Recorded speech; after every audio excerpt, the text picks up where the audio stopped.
Thank you very much, Amsyar. It was indeed a very insightful presentation. I can see that many of you in the audience are interested. Don't worry, we have more coming your way. To wrap up the drone track, we are joined by a great panel lineup of industry-leading drone tech subject matter experts and practitioners. Our first guest panelist is Gandhi Suppiah, currently heads the Asset Management Department of Asset Consultancy Division for the Opus International. Gandhi is an experienced professional civil engineer with a global proficiency in the design, construction, and asset management of built environments and transportation infrastructures. Our special guest from MIMOS Berhad, Thillai is currently the Chief Technology Officer who leads all facets of its corporate R&D strategies, from spearheading company-wide research, technology, and product development, as well as rollout of POC solutions to key economic sectors in Malaysia. And he wasn't his final words. I am so sorry for everyone, but it's good news because rejoining the panel is Faiz or Amsyar of Opus Tech. And the panel will be moderated by one Muhammad Farhan, who currently leads the DroneTech and 4Air ecosystem development for MDEC to realize the USD 384 million local market potential by 2025. I'm sure there are lots of curious minds out there, and we've seen it through the questions, who are keen to find out more about this emerging tech and its capabilities and benefits. This panel discussion is definitely not something that you want to miss. All right, so the panel is getting ready, so please stay tuned. We'll be back in just a short while.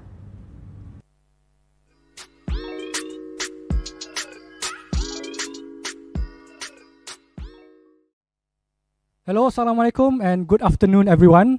You are with us today on the Star Media Group Digital X Data 2020.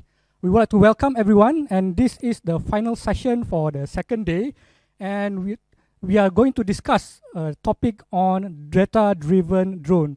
My name is Farhan, and I am from Malaysia Digital Economy Corporation, and I'm actually in charge of a program called Malaysia DroneTech Initiative.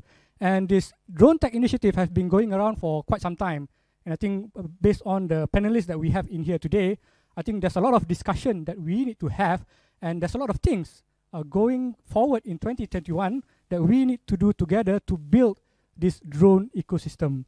And for your information, last month in November, MDEC has done an event called Malaysia Tech Month. And I think it is timely that we are having this event today to continue the momentum of getting Malaysia to be apply digital adoption across the board. And for people's information, so MDEC at this point of time is developing the Malaysia's digital economy. So we have three core focus areas, which is trying to develop digital talent, driving digital investment, as well as driving digital adoption. And on top of that, we are also in charge of building the next technology digital companies. And a part of that is also building the next unicorn in this drone industry from Malaysia. And for your information, it's not that far-fetched at this point of time, and which is what we are trying to discuss today with our panelists here, to see how Malaysia can become the test bed and become the launch pad of all drone companies, and represent the whole of ASEAN or even globally. So as mentioned by our host before, together with me, I have Mr. Thillai CTO of MIMOS, Mr. Amsyar from Opus Tech, and then we have Mr. Gandhi Suppiah from Opus International. How are you, everyone? All good.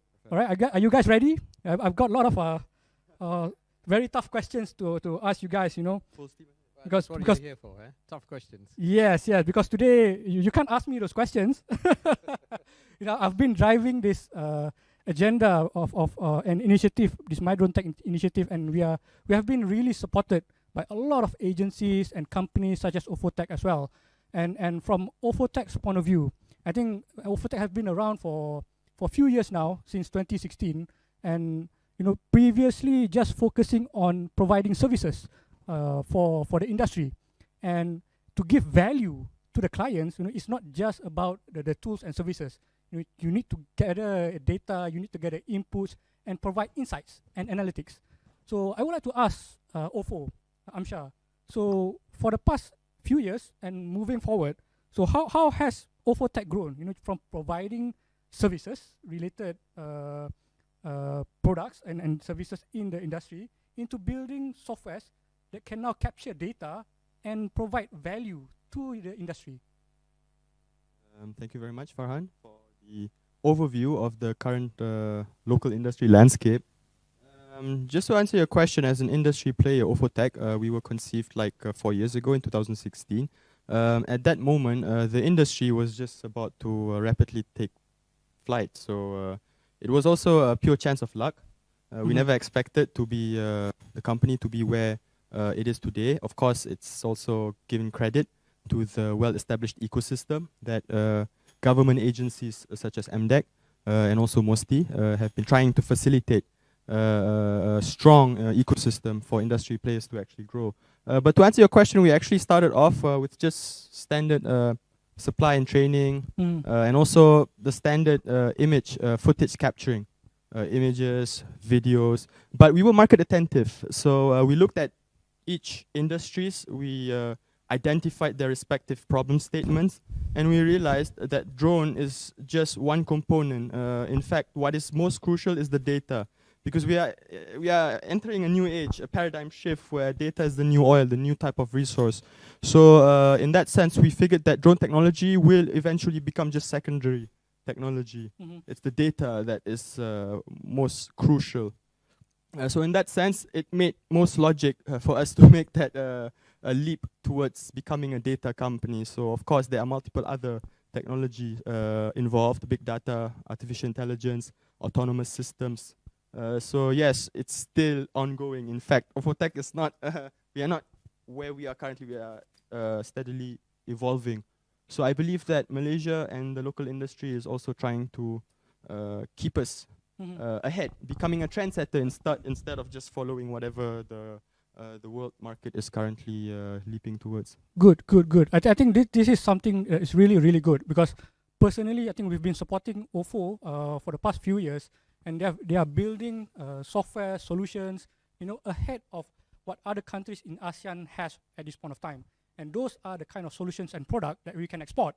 Because for everyone's information, and for you guys at home as well, the recent research from Drone Industry Insight shows that the ASEAN drone market, the Asia drone market, is expected to grow from 8.6 billion from 2020 to 17.9 billion in 2025 in revenue sense.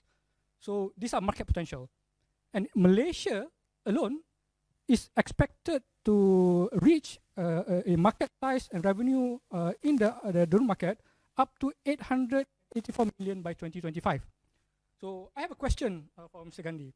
So because to realize this market potential, I think this is the industry players like you guys. If you guys don't use this kind of services, if you don't adopt, those market potential won't be realized. And I think by the virtue of drones capturing data, providing those insights to you, and for you guys to keep and analyze those data as well, what kind of plans that you need to have right now and moving forward up until 2025? Yeah, thank you, Farhan. Look, from a management perspective of looking after assets, and that's what Opus consultants do, looking after physical assets, but also we look after data as one of asset component as such. But in managing assets, we need good, reliable, and rich data as such. And what we've been doing in managing our physical assets, whether it's roads or rail, up to now is we've used inspectors, people to go and inspect. And it's quite a laborious task, time-consuming, and quite affects it's a safety critical job also. So they're walking up slopes, let's say, in some of our highways, and they are going up 50, 60 meters up, and it's a safety critical thing that they have to do. So potentially rock falls and so on they have to face. So by using drone, we can get richer, better data. We can geo-reference those slopes or those areas that we want to do, geo-fence them if we need to, as such. And we have data that we can continuously keep looking at all the time to give us better sort of points or data points as such to make the right decisions. And when do we need to do, when do we need to escalate, when do we need to intervene to create, let's say, a bit of work that needs to do the remedial work, let's say, or defect capture. So this, from a corporate sense, from a technology sense, for a company like us or other clients who are managing assets, it's the right move heading towards the IR 4.0 space into digitization of the future of their assets. Because currently it's all sitting there linear, not doing anything as such, other than you capturing this sort of data manually in a piece of paper or even an Excel spreadsheet. Let me stop you there. I would like to ask a question. So since you are managing the clients and also advising the clients in terms of digitalization, right? So in your specific industry, digitalization sense, how many percent do you think that you guys are digitalized at this point of time? See, I would say in Malaysia we are quite far behind in digital sense as such. When you look at new projects, I mean, look at the MRT to the construction, it is a bit more digital. There is drones been used to measure the productivity, how much work has been happened as such as part of it. But when you look at management of existing assets, very little is on the digital platform to actually manage it in a more efficient way. It's happening. So this thought is built in now. So at this point of time, so I'm assuming that manually people on the ground are doing this on a I don't know, day-to-day periodical basis. That's right. So if we were to use a drone to cover these manual processes by people, how much time can be saved, and how much resources would be needed? So, look, time saving is crucial part of it, but it's the data that is more important in this case. Got it. So one is the data is going to come in a different form, so the time needs to be taken to analyze it. So it will take time to get used to that data in a different form. Got it. Right? But then as efficiency comes as part of this, then the engineers and so on will use the data differently. So time, definitely there's a time saving, possibly 50%, I would say. We need also looking at reskilling our inspectors who have been doing this manually. Got it. As part of that value chain as such, how do they use this data to deliver solutions faster, better, and up the chain for the client to have a better decision-making tool. Got it. Before I go to Mr. Thillai, I just would like to know, so at this point of time, what is stopping the industry that you are in and you advising your clients, to take digitalization maybe up to 50% by end of 2021 or 2022? That's definitely in the picture. I would say that's already the advice that we're giving to the clients, that this is how the digital landscape has to move with them, and that how they can get efficiency as part of it, and how can deliver better solutions. What's stopping now is, I think, it's possibly a process of education needs to come part of it, better understanding of how this will be delivered, regulatory framework, but more importantly, data protection. Clients are concerned about their data. Got it. Yeah. So there needs to be a full ecosystem as part of this, that the client needs to be given as such, so that their data is protected. So if all those things are met financially, does the industry and the corporates, willing to put their money to actually push this digitalization agenda? I believe so.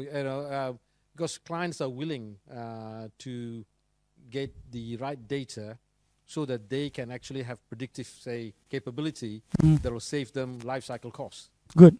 And so if they can have this data at the right time, and then they can intervene as such, then this will definitely protect the asset going forward for a longer time. Yeah. Got it. So therefore, there's a life cycle cost saving. And that's the sort of message that we are giving to clients as such. And therefore, this digital landscape has to be built for them. And part of that comes part of the education part of this. Because I don't believe that not all clients are well informed enough as such in the whole Malaysian context. Right? Got it. So industry players like OFO and yourselves, I think, need to play a part of this also. It's everybody needs to play that part, yes. To add on the advocacy and the awareness as well. Yes. So I think just for everyone's information, so I think Opus have been working together with the clients to actually build internal system, database management system to monitor assets. To gather data from and push into the database that you guys have, the system that you guys have, so you need to have a lot of things on the ground as well. And these are being done with the ground as well, right? That's right. And which is why I want to go to Dr. Thillai, because you are part of this NTIS program, right? So to help digitalize the industry, how can NTIS program assist in terms of resources, in terms of funding, and then work together with the corporation to ensure that these projects, whatever that these industry people are building, is actually commercialized and used and applied in the industry? Okay, thanks, Farhan. So just to explain what NTS stands for, is the National Technology Innovation Sandbox. This was an initiative set up by the Ministry of Science, Technology, Innovation, in short, MOSTI. We have 5 agencies who run this NTIS, which is MAGIC, MTDC in terms of funding, and then in terms of technology, there are 3 agencies, which is Technology Park Malaysia, TPM, there is Futurize in Cyberjaya, and there's MIMOS in TPM. So these agencies are actually trying to encourage the startups to actually invest in technology. But what we do is MDEC provides a grant so that they can come and test their solutions on a test bed. So one of the hot areas which we noticed in the applications coming in was in the area of drones. What we found is that there were 2 key areas in the area of drones which had to be regulated. One is the regulatory part of it, where we look at regulations, where you can fly drones, where you can't fly drones, what are the regulatory aspects of it. And then we're also looking how do we actually loosen up some of the regulatory aspects of it so that we can get more innovation into the drone industry. And then the second part of it was actually technology adoption. What we found is that the local companies, startups don't have enough firepower or even enough money power to get into all these technologies. So we looked at example, how do we integrate 5G into drone technology? How do we integrate things like AI? When you talk about AI, for example, things like with 5G example, you can get low latency, you can get high data rates. With AI, you could get things like autonomous drones. You can get data to do understanding images from the drones in a faster way. We talk about additive manufacturing. How do you actually design parts for drones in a quicker way using 3D printing, things like that. We talk about nanotechnology, how you could design sensors in a much smaller fashion so the payloads on the drones become much smaller. And then obviously you have things like blockchain, because like what I think the 2 earlier speakers mentioned, data is still the very key part of the drone technology, how you collect data. But we wanted to make sure the data is secure, but it's also transparent and it's secure. That's very important. And there's traceability of the data. So we need to have a point where we can track the data, make sure it came from, it's transparent to the users who given it, and also it's secure. It doesn't go to the wrong hands. So that is another part of it, is blockchain. And finally, I think what Faiz showed is now during his presentation about using AR for drones. So these are technologies within the NTIS. We're trying to promote not just to test the systems within the test bed, but also to able to incorporate some of this technology into the drone with the help from these other agencies in it. So that's the key role of the NTIS. Got it. I think there's a lot more that we can drill down on that, because I think a drone is just a tool, and the application using drones are practically endless. So I think this is an industry that I think Malaysia is currently at a level playing field, or even further and more advanced than some of the countries in the world. And I think we need to leverage on that position that we have right now into pushing technology-based application across industries and building those technology from Malaysia by the local players in Malaysia. And for your information, I think one of the reasons why Malaysia number on that I mentioned previously, we are one of the highest market potential, because the commercial drone sales in Malaysia is one of the highest in Asia, just after China and South Korea. So Malaysia are one of the biggest users of drones at this point of time. So, and we may need to be concerned because a lot of these drones comes together with images capturing, data capture. So I want to go to Amsyar, because I think Opus is also building systems to capture this data and put in a server either locally or at the client's premise. So at this point of time, in terms of data security, adoption, awareness, across the board, across industries, maybe in some of the local regulators as well, and how do you think the Malaysia government can work with the private sector to address issues around data capture in the industry? That's a good question. Well, you see, unfortunately, technology innovation, it grows much faster than regulatory framework can actually cater to the progress. You see, so data security is a new issue that we are, not just us, but the entire world is currently facing. If we take one prominent example is the 2016 US election with the controversy with Facebook and Cambridge Analytica with the data security leakage, so on and so forth. So yeah, Malaysia, as mentioned, one crucial point is that our state of digitalization in terms of key economic sectors is not there yet, but we still predict it to move towards that trajectory. So at that point, we will be needing more awareness created around that topics in terms of data security. So in our end, Ofotech, what we want to do is we realize that Malaysia is a developing country. So what this implies is that much of our economy, the backbone of which is SMEs. So small to medium enterprises, not multinational conglomerates. So in respect to SMEs, they have issues in terms of costs. Are they able to actually afford such systems? And if you look at the current market, we look at S3, we look at RGIS, systems are too expensive. Very enhanced cutting edge systems, definitely. Kudos to them, but inaccessible to a bulk of the industry players. And in Malaysia in particular, our SMEs we need to digitalize this thing. So what we did is we developed a system that caters to that niche segment, to cater to a more low-cost data storage, data security, data management platform. And of course, that's what we try to do to tap into that market. But government needs to come in because the industry players are still limited to a certain extent. As Mr. Thillai mentioned, government comes in terms of providing the necessary R&D, resources, finance in order for us to actually develop and upgrade our system on par with global challenges and standards. So in that respect, yes, we need to create awareness first. And then once that has been established, then it will be much easier for us to create or implement an approach suitable for our current context. There is no one size fits all, definitely. But got it. So it's a journey, and I think that is what our initiative in MDEC that we are driving. Trying to get the ecosystem to come together, and this My DroneTech initiative that we've built is not just exclusive for one agency or one ministry. It cuts across the board. We work with agencies like Futurize, Magic, and all the regulators, CAM, MCMC, and all the industry players as well. Because we are in the same boat, we are in the same industry. So if you want to see this industry flourish and being revolutionized, and I think everyone needs to play their part.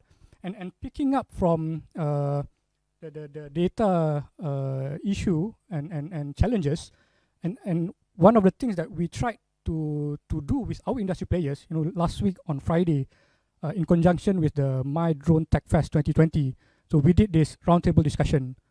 We call all the players in the industry, to come together and provide us the recommendation. What are the kind of recommendations, what are kind of proposal that you guys think, that we can help to push to the relevant government agencies and ministries to try to help the industry as a whole. So I think in that one small part, I would like to ask Mr. Thillai. So in the government point of view and in the government's role and power, what are the kind of things in terms of data sovereignty, in terms of data digitalization moving forward, and how it can be used, who can be used, where to put it. How can we play our part to assist the industry in this sense? So I think that's a very interesting question, because I think typically today, there are pros and cons of the government coming in. Sometimes governments can impede things, sometimes government can hasten things, so it depends on how you look at it. But I think when the industry is still growing, we need definitely help from the government. Just like what Faiz mentioned earlier, if you don't have incentive from the government how to grow in terms of data security, then it's going to be a big investment for the local guys to come in. So I think where the government is coming in is, number one, is use the services from the private industry. For example, now we are doing a lot of mapping for, even there's COVID right now, we're trying to map at areas which are highly dense. And you can't use satellite imaging because you can use it, it's a bit expensive. And the second thing is we have a lot of cloud cover within Malaysia. So you can't see a lot of buildings. So drone becomes a very good thing to look at density of people in the area. Should be hybrid solution. Right. So there should be a hybrid solution with satellite imaging with drone. That's Exactly. the first part. Then the second part of it is where do you store the data? Because you put in the cloud and then someone will say, oh, it's on Google Cloud, there goes everything, everyone knows about it.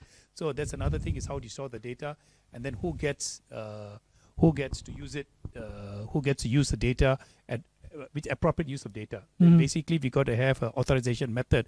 Who can see data, who cannot see the data. Exactly. So another part we're working on, that is why we're talking about blockchain right now, and how can blockchain give some access to the public, some access to the industry, and certain privileges to the government. So there has to be a clear division of where data is spread. And that's why we're trying to work on this blockchain technology, so that this can be something we can not just look at data security, but also traceability data, where the data came from, where it goes. And that's why this NTIS is very important, because I think that's where I think the industry should take advantage of the NTIS and to use that to test all the solutions with these different technologies. That's part of it. And then finally, I think the government itself right now is using it for even a lot of emergency response right now. We have flooding, we have, places where there's flooding happening in East Coast Malaysia, it happened in other states in Malaysia, and drones are being used right now. So I think that is another use of where we can use drones. But we agree with you that the intensity of the government going to drones should increase. That's something we have to promote. So maybe with help from the industry and maybe MDEC's My Drone program, we need to push it further so that there is a national roadmap for drone. And we are looking forward to that. And with that roadmap, then obviously, because you see, it's a money-making industry, because the OFO tech makes money, pays tax to the government. So invariably, money goes back to the government anyway. So I think we just need to use that and show that there's a huge market, which the government gains back in terms of taxes, in terms of employment, in terms of high-tech jobs. So if we show that thing, I think the government definitely invests, because the government is just no difference from any business guy. They're looking how we can get money back. And I think it's investment in high-tech jobs, investment in getting back taxes to definitely pay back. Got it. Thank you so much. I think before I go to Mr. Gandhi, I would like to ask Oputech, Amsyar. So in one particular project, within covering few thousand hectares of area, how big is the data that you guys actually saved? In terms of images, in terms of raster data, how big is that? We are trying to get some perspective there. How many bytes, how many petabytes per project? Of course, to the client's AOI, how big they want it, Exactly. how small. But at the end of the day, on average, it's not just about the storage; it's also about the analytical part. Understood. Whether it's on premise or hosted on cloud, so it's subjects. But yes, if we go into terabytes, it would be terabytes. Exactly. Because I was in the industry before, and you can imagine, just one or two projects, the server is not going to be enough. So you really need to have a proper infrastructure if you really want to push this industry forward. So I think from end users, from the client side, such as yourself. So I think this is something that we need to work together with the government. For example, like moving forward in 2021 to 2025, RMK12 is coming up. I think Tunku Zafrul mentioned, the budget is not yet, the RMK12 is not yet set in stone. So if the industry have any proposal, you can do so. So I think from the industry point of view, so if you want to scale this, I think the NTIS allocation might not be enough to kickstart. Yes, but to scale, what are the fiscal or non-fiscal incentive or initiative that you think the government can play a role in pushing the industry to adopt this technology by leaps and bounds?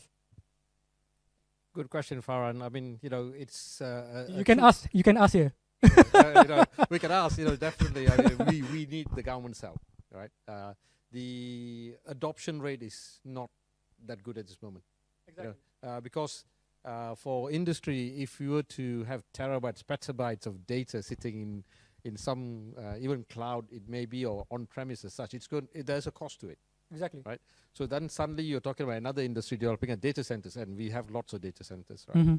But data centers are keep growing as such, and they're part of the cloud ecosystem. So one is actually, do you need all that data? You got to decide. You got to clean the data and use only the data that you want as such, so that you reduce the data size as such. But that's another story in itself. But we need governments, definitely government support as part of this, whether they have incentives for industries to adopt. Let's say, for argument's sake, we want to do surveys of, let's say, oil pipelines, or say water pipelines as such. You know, for small players, for the industry, it's, you know, whether they go to OFO as such, or whether they want to have their own drones as such. There's an investment cost to it, and the smaller SMEs, which are Amsyar mentioned, is the backbone of the country as such. You know, they need this support from the government. They need this awareness to be built in from the government as part of it. You know, they need some sort of program that they can attend that then calculates, you know, this sort of knowledge that gets transferred across, and why then it matters using, say, drone for efficiency or for safety it be as such. But clearly what's important is the data, right? So we always come back to the fact that to the core is the how do you use the data to deliver better solutions and to make better decisions as such at the right time. So this one, you can't ask the government to help as part of it, but you can have the ecosystem built in which government can support the industry as part of it, so that it delivers value up the chain. Yeah, so yes, I think the whole industry needs to play a part. You can't just say, oh, leave it to the government. The industry, it's got to be a two-way street. It's got to be a collaborative effort to deliver the right solution. Good to hear. And I think with international companies like you guys, I think this is one way that we can try to scale by having more volume. So once we are able to show, you know, to our counterparts in the region, for example, that Malaysia is already leading in some of this technology and using it on an application, and then, you know, companies like you can reapply this in your areas where you are serving outside of Malaysia, for example. So I think that adds value to the companies in Malaysia and going and to export their services together with end users and clients like yourself. Yeah, definitely. We want to sell this type of knowledge, this type of solution to go outside of Malaysia. Definitely. And if Malaysia is the test bed, and we got these test beds coming from, you know, Thillai's group and from the government itself, allowing this test bed to develop and innovation to be created as part of this test bed, then we should take this, we should sell it outside of Malaysia. You know, if we talk about the whole of Southeast Asia, there's a lot of room to play. There's not enough industry players out there. But I agree with Amsyar earlier, awareness needs to come as part of it. So it may need that government supporting as part of how do we build this awareness among clients, among industry players, that, you know, this is actually for their benefit. It delivers highly skilled people as part of this, and how that reskilling also can be part of this, of those who think that they potentially might lose jobs because autonomous systems, you know, has that sort of mindset thinking for them that they're going to lose their livelihood. Got it. Okay. But I think this kind of industry, the drone industry that we're building, so these are very high impact industry, and we can actually create high value jobs in the industry, because, you know, as I mentioned before, the drone is just a tool. You know, how you want to apply it, you know, for example, if you have those who are already in the airspace industry, so you know the regulations, you know how it works on the airspace. So if we are building more drone companies to serve other industries, you know, not just airspace, not just the commercial airlines industry, you know, we can get all these pilots, engineers to come into our industry and serve, you know, agriculture, plantation, infrastructure, oil and gas, and all these industries. So I think moving forward, I think this is something that, you know, from our side as a government agency trying to develop industries, you know, we are starting to gather local industry players at this point of time. But in December 15, we are going to host an ASEAN drone roundtable, you know, because we realize that in ASEAN at this point of time, so the top 3 countries that has a huge market potential in this area is actually Malaysia, you know, and of course the first would be Indonesia. We are next, and then Singapore is the third. But I think from there, there's an opportunity for us to get our companies to actually grow into the ASEAN market first, you know, and I think a lot of companies are already going global. But to try to get people to come together at an ASEAN level, I think Malaysia can play a role in that sense. And giving awareness to the public, to the SMEs to adopt drone technology? I would like to go to Amsyar, because your race platform, I want to talk about your race platform. Is it ready for distribution to the public?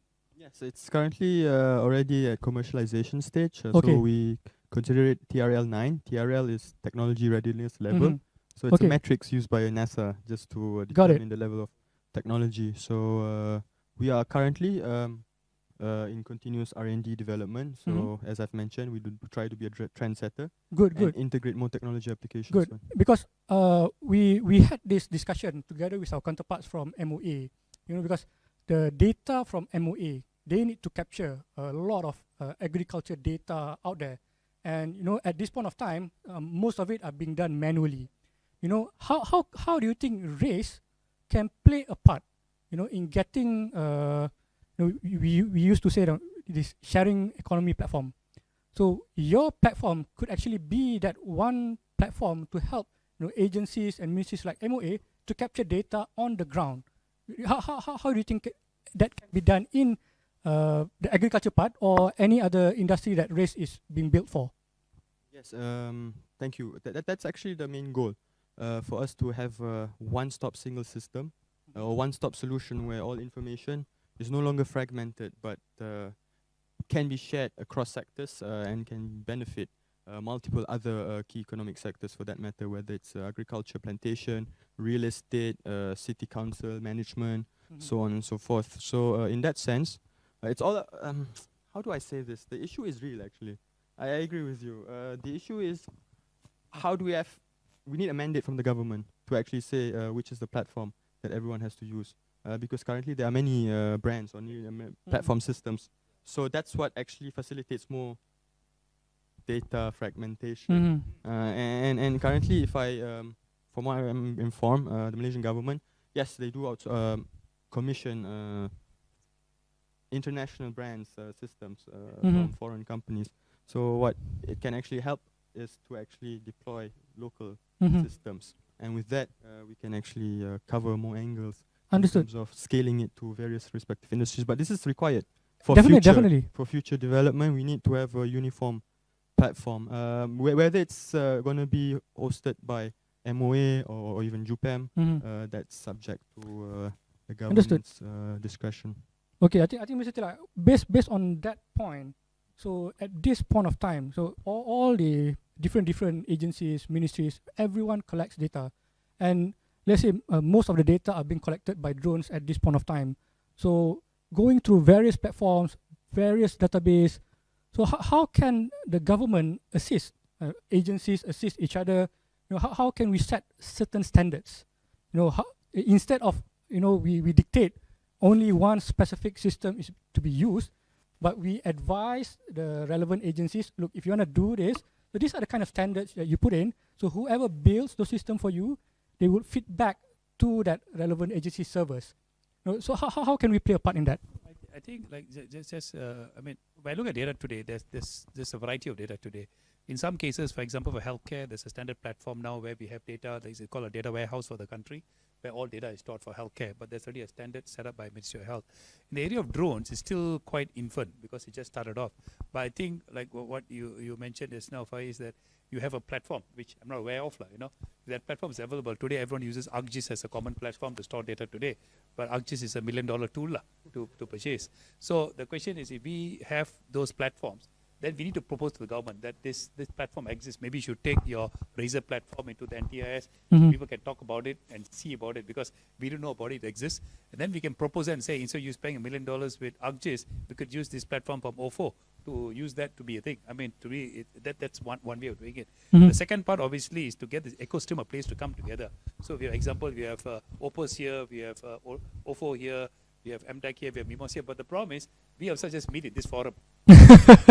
So the question is, we need to have that forum and say, look, we need this ecosystem to come together, and we all agree there'll be these 2 platforms or 3 platforms where we'll host data on. Because today everyone just does what they want to do. Exactly. So I think this forum is very important for us to have, so that ecosystem is, because for the government to fund it, they need to see the ecosystem. They can't just fund, today they fund OFO, then somebody else will complain, hey, why don't you fund me? Why OFO is your good friend? Or why you fund only Opus when you fund it? So that ecosystem is very key. So we need to go as one voice to the government, tell the government, look, this is a growing platform. This is the players. These are the players who use the data. These are players who actually gather the data. This paper to actually give the analytics for it. These are people who fly the drones, whatever. Need to be shown that to the government and show the value of it. Then I think the government is able to invest. If you just go on bits and pieces, it'll be a lot of problems. Why you support this guy, don't support me, and things like that. So I think that is where I think sometimes the industry misses out, because we don't work as partners. We work as competitors. And then for the government, it's supporting A versus B, B versus C. And that's an issue for the government. So we need to go as a common ground and see it. And I think what you have from OFO is fantastic. Just that it's a worldwide, well-kept secret. So I didn't know about it until I met you today, thanks to Star. We met you today. We know you have a platform right now, so we should push it, because we're spending millions of dollars paying somebody in California called Zri. Yeah. So I hope that answers my question about that. Got it. I think that there's a lot of more things that we need to do together instead of in silos, because there's a lot of jurisdiction that we need to cross. Even when we did start our initial journey in this initiative, the first roundtable that we did was only like 10 drone companies in one group. And then a few months later, we did the first Malaysia Drone Expo, which was held in Futurize, and we were surprised because we found out that at that time there were at least 30 drone companies that actually presented, showcased that they have all these drone services, all these drone products. So we were quite surprised. And then after that, we held the second drone roundtable session. We brought in all these various regulators into one room, to discuss with we're not trying to push the boundaries. We just need everyone to understand what is at stake. Because if we don't move forward together, it's not just the industry players that's going to lose out.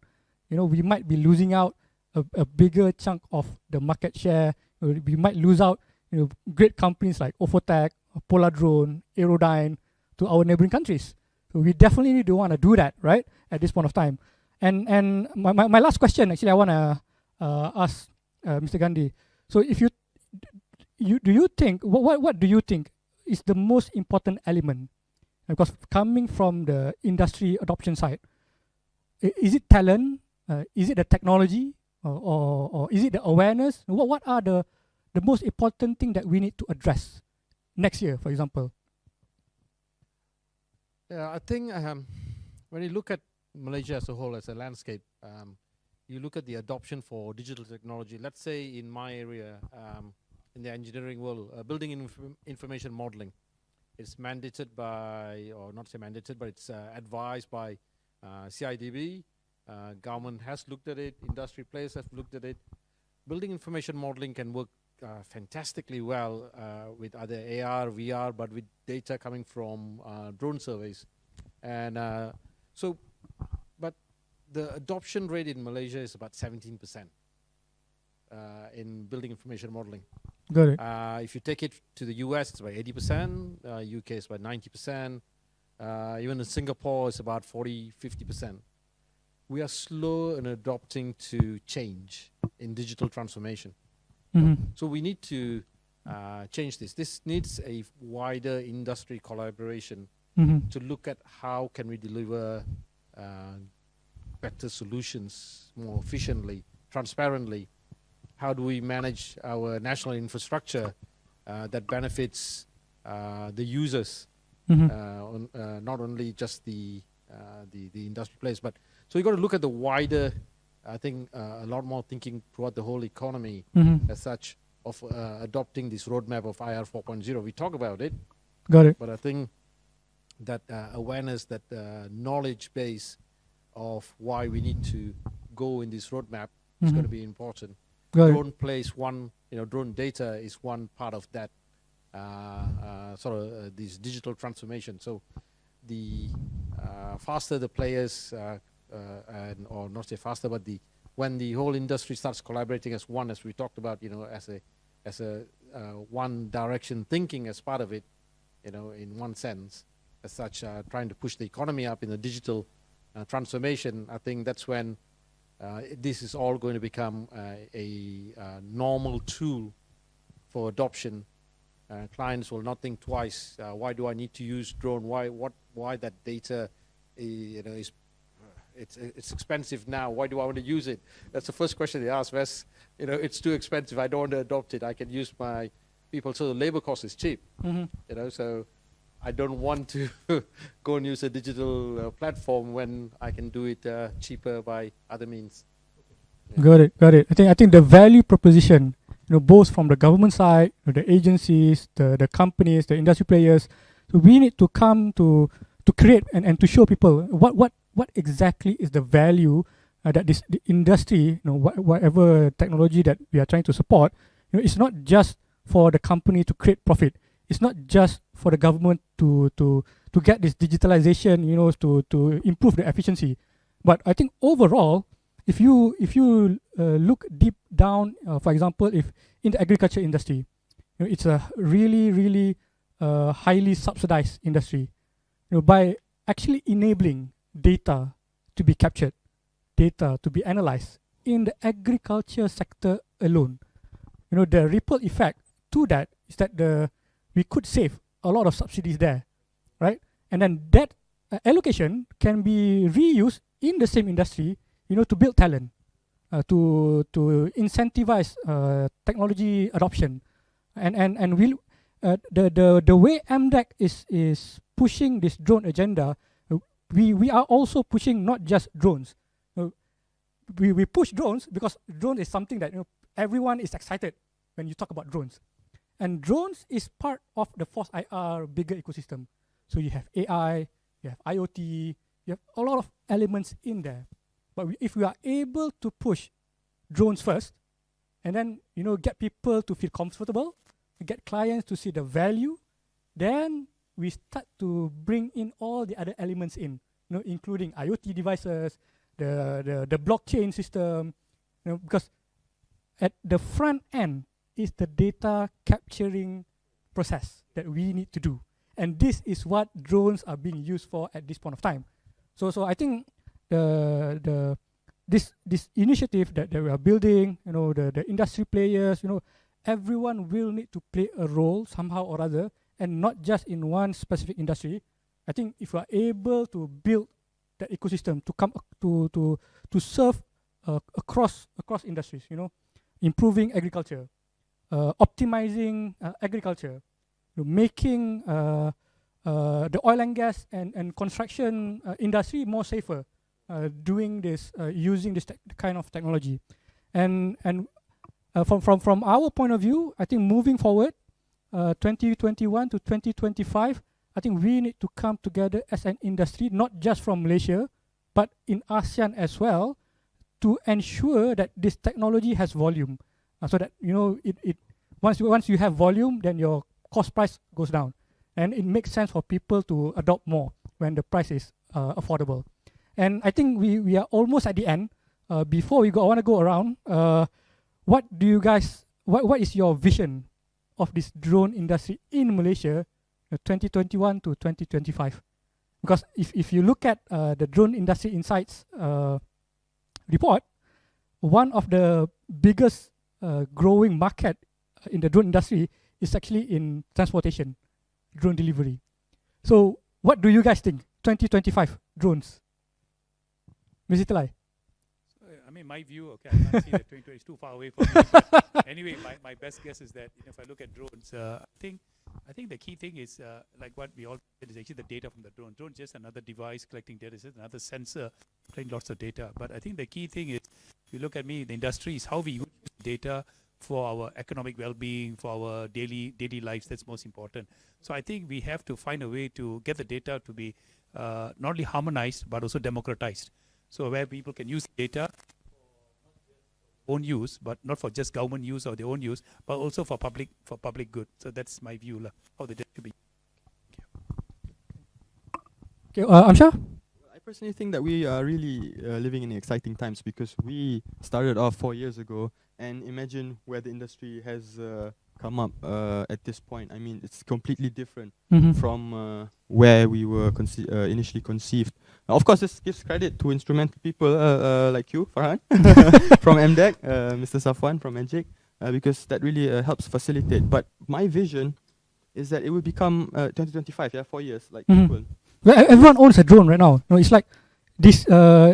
In this next few years, everyone owns an iPhone. Smartphones, like Smartphones, right? Exactly. In the next 5 years, everyone in the government agencies, in corporations, everyone will have a drone at home or in the office. Exactly. Can you imagine? The way I imagine it, I mean, currently, if something is happening on the streets, people will be rushing and whipping up their smartphones and click, take pictures. But imagine in 2025, instead of people social distancing, right, it would be drones. Like, click, and clicking pictures. It being scaled to borders, enforcement, border control, automating entire processes, delivery. Got it. That's crazy, but not 2025, maybe 2030. I mean, they say don't waste a good crisis, right? So COVID pandemic is a crisis. So it's when big changes happen. That's when Will we be seeing Ofotech going IPO 2025? 2025, yes, that's definitely the roadmap. Okay. So yeah, we can buy shares from us. Yeah. Got it. Mr. Gandhi. From my perspective, I think by 2025, I mean, it's quite far in the future because this technology is moving so fast. Drones might not, they go possibly nanoscale for you never know. It's used for all sorts of things. But I hope that the drones in the future will look at improving people's lives. Looking at how we can use drones possibly to get live data that could potentially, let's say, save people, operational use. There are drones currently that could deploy sort of life-saving jackets to you if you fall in the river or something like that. Automatically it happens. Somebody falls in the river, there's a drone that's delivering a jacket to you. Things like that. Or if there's an accident, then there's a drone that potentially could, give immediate live data for them to prepare themselves as they go to that location as such. So I hope that by 2025 we have drones more than just data. Yes, important. But data in a different way that helps to better people's lives. Applications, specifics. Yeah. Exactly. Thank you so much, everyone. I think that is almost all the time we have.